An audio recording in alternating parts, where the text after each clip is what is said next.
In this video, I am going to be introducing the idea of geometric sequences. A geometric sequence is a progression of numbers where each successive term is a fixed multiple of the one before it. Let's give it a look with an example. Let's say that I start with the number 3 and multiply it by 2. 3 times 2 equals 6. Then keep repeating that same process on and on. 3 times 2 equals 6, then 6 times 2 equals 12, then 12 times 2 equals 24, and 24 times 2 equals 48, and so on and so on and so on. This is a geometric sequence because each term is a constant multiple of the one before it, in this case, 2.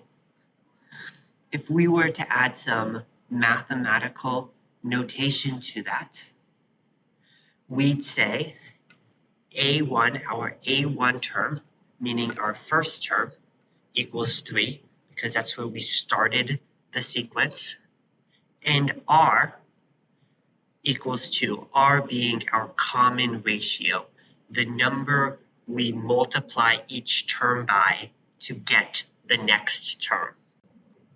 So let's try another example.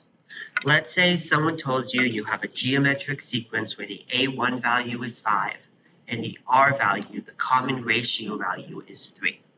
Well, A1, that tells us where we start. So we're going to start at 5 and multiply it by our common ratio. So multiply it by 3. We start at 5, we're going to multiply it by 3, and then we're going to keep going. 5 times 3 equals 15, then 15 times 3 equals 45. 45 times 3, you may start having to use a calculator here. 45 times 3 equals 135, and so on, maintaining that same process.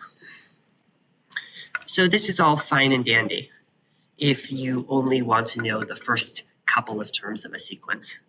But what happens if you wanted to know, I don't know, maybe the 20th term of one of these sequences?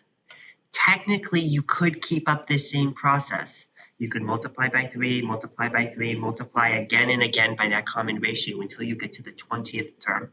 But we actually have a nifty formula to use that will make our lives easier. It is called the explicit formula, written like this.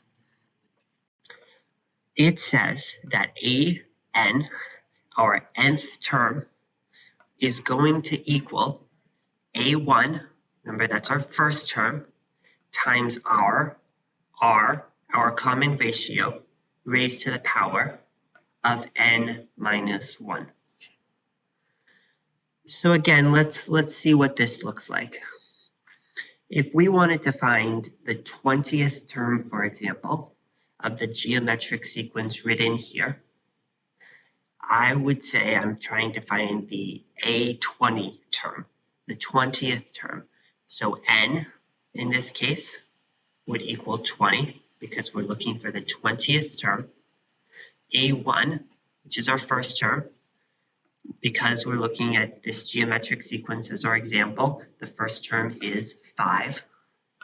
And we are going to multiply that by our common ratio, that's our R value, that's the number that each term is multiplied to get the next term. In this geometric sequence up here, that's R, or that's 3, that's equal to 3.